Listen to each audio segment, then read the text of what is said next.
From a failed military prototype rejected by its own inventor's company, to the most talked-about rifle in America, one design has become a symbol far bigger than the gun itself.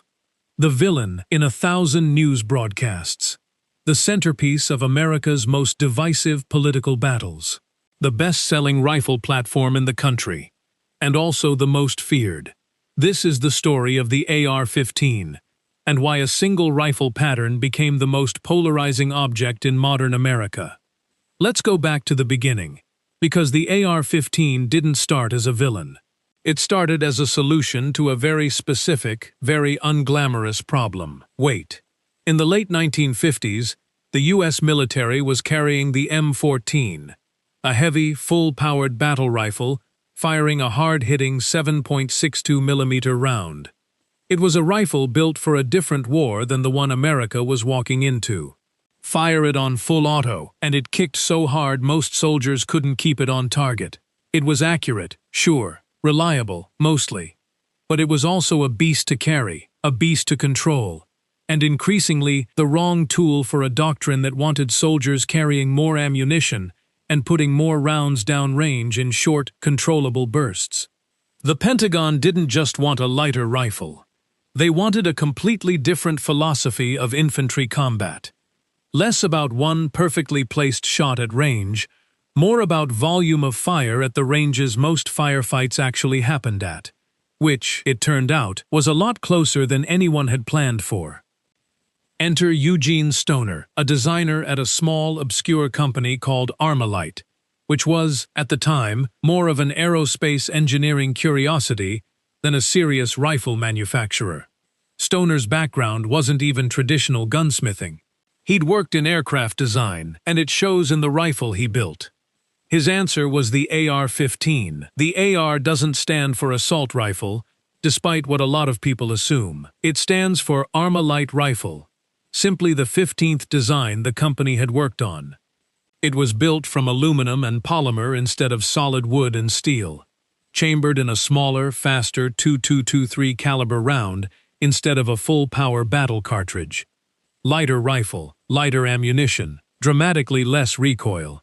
And because the ammunition was smaller and lighter, a soldier could physically carry more of it. On paper, it was everything the military claimed to want. In practice, Armalite ran into the oldest problem in the industry: a small company with a brilliant design and no way to actually build it at military scale. So in 1959, they sold the design outright to Colt. And Colt did what small, underfunded designers with big ideas almost never get to do for themselves. They got it in front of decision-makers, refined the manufacturing, and eventually convinced the Air Force, then the Army, to adopt a fully automatic military version. The Army designated it the M16. The M16 went to Vietnam, and its debut wasn't triumphant. It was a disaster. Early production quietly cut corners. The barrels weren't chrome-lined as originally specified, which left them vulnerable to corrosion in humid jungle conditions. The ammunition issued to troops used a different powder than the rifle was designed and tested around, one that fouled the action far more aggressively.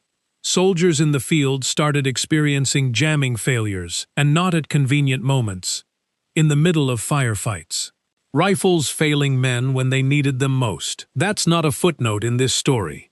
That's a scandal, and it got soldiers killed. Letters home from Marines describing jammed rifles during ambushes eventually made their way to Congress, and a formal investigation followed. It confirmed what troops in the field already knew. Corners had been cut on a weapon system that lives were depending on. The fixes that followed, chrome-lined barrels, corrected ammunition powder, a forward assist added to help clear stuck rounds, eventually turned the M16 into a rifle that earned trust instead of fear from the people carrying it. Once corrected, the design proved itself, and the M16 family became the backbone of American infantry rifles for the next 50 years, still in service in modified forms today. Here's the part most people arguing about this rifle today don't actually understand, and it's arguably the single biggest source of confusion in the entire debate. The AR-15 name didn't disappear once the military version became the M16. Colt kept the AR-15 trademark for a separate semi-automatic civilian version. One trigger pull, one round fired, full stop. No burst fire, no full auto. Mechanically and legally, this is a different weapon category from the military's M16, which is a select-fire rifle restricted under federal law since 1986 to a shrinking, heavily regulated pool of pre-existing units. But the branding stuck to both.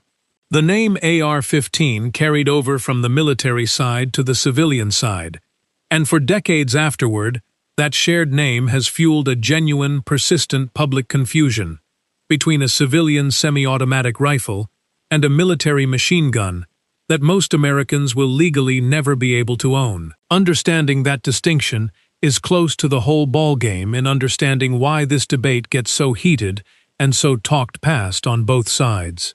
For its first couple of decades on the civilian market, the AR-15 was a niche product, popular with target shooters, hunters, and collectors who appreciated its modularity, but nowhere close to a household name. Most gun owners in the 70s and 80s still reached for wood-stocked hunting rifles. Then Colt's original patents expired, in the 1970s. That single, quiet legal event changed the entire trajectory of the rifle's future. Once the design entered the public domain, any manufacturer with the tooling could legally build their own version. And they did. Slowly at first, then in a flood. Dozens of companies, then hundreds, all producing AR-15 pattern rifles, all compatible with the same magazines, the same stocks, the same triggers, the same optics mounts, the same aftermarket ecosystem.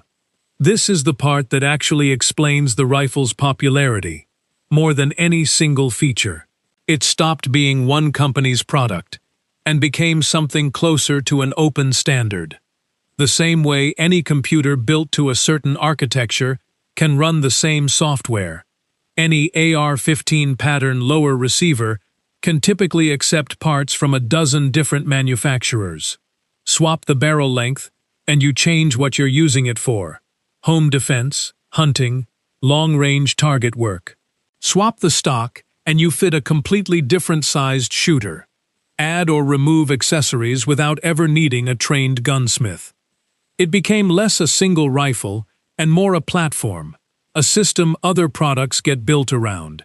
In much the same way an entire industry gets built around one popular smartphone's operating system. That openness, more than raw performance, is why it became the best-selling rifle pattern in the country. It was cheap to manufacture at scale, endlessly customizable, and increasingly familiar to a growing generation of shooters who'd grown up watching it in games and films before they ever held one. The rifle's rising popularity collided head-on with politics for the first time in 1994, when Congress passed the federal assault weapons ban.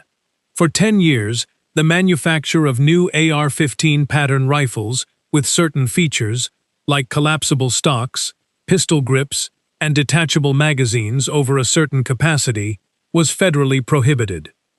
The ban was messy from the start.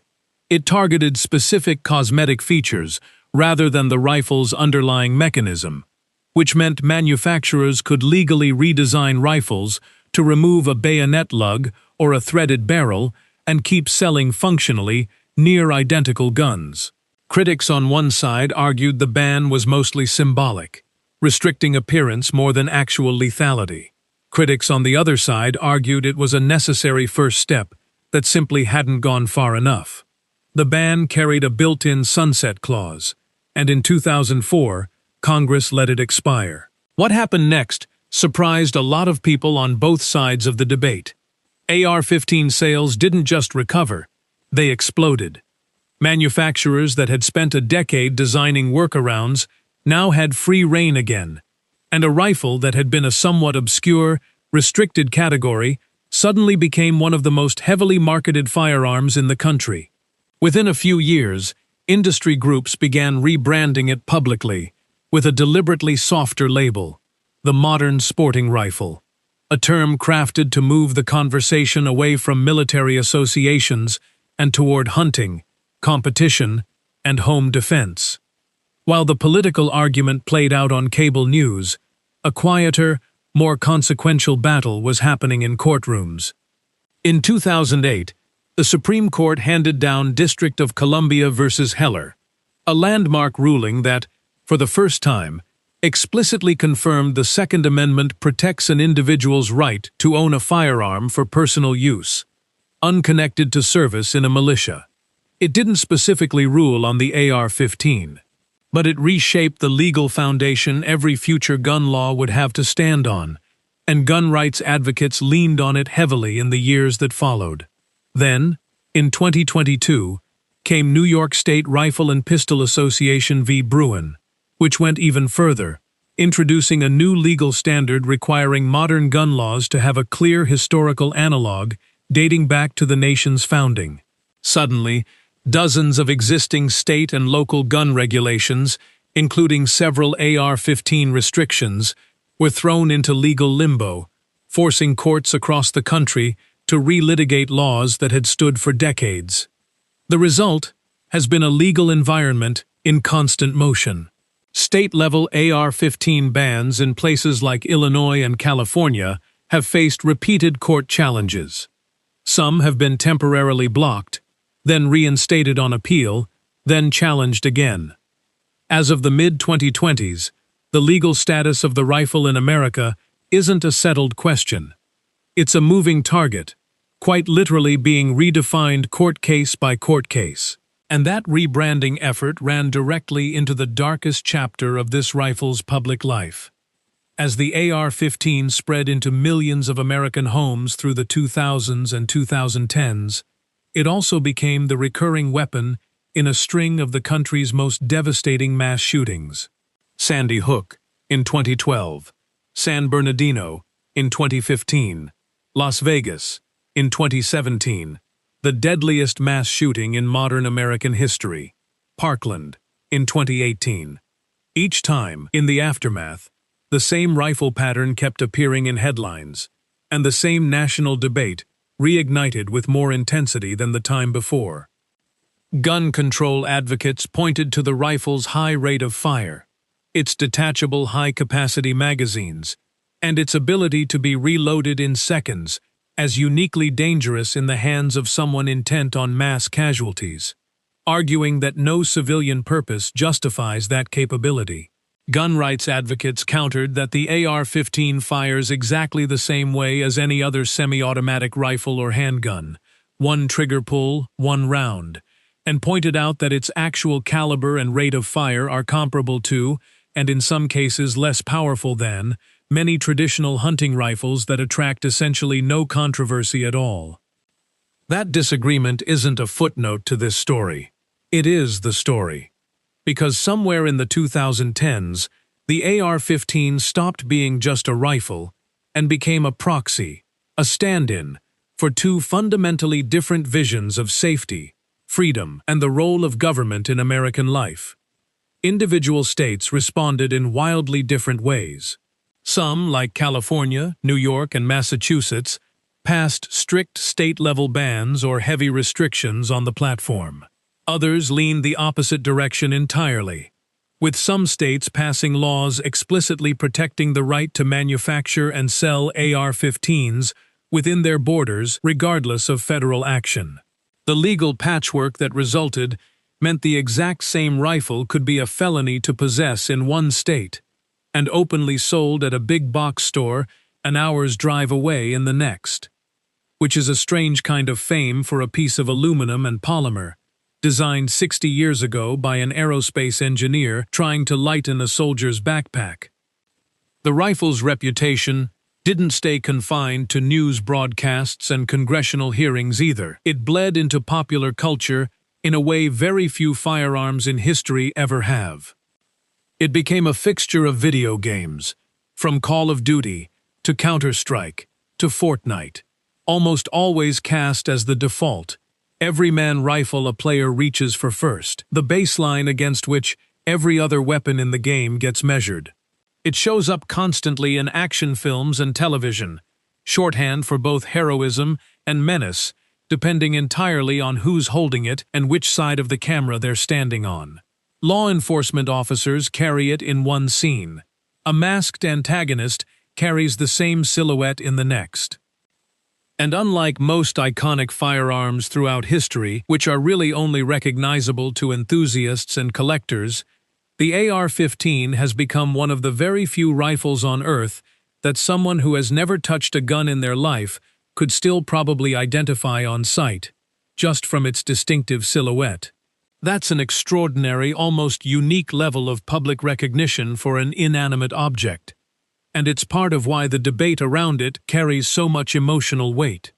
Everyone already has an image of it in their head before the conversation even starts. So why is it feared? Not because of one flaw, and not because of one single feature. It's feared because it sits directly at the intersection of three things happening simultaneously. A genuinely revolutionary piece of mid-century engineering, lighter, more controllable, and more adaptable than almost anything that came before it. A completely open, low-cost manufacturing ecosystem born from an expired patent that put more of these rifles into more American hands than almost any firearm in history.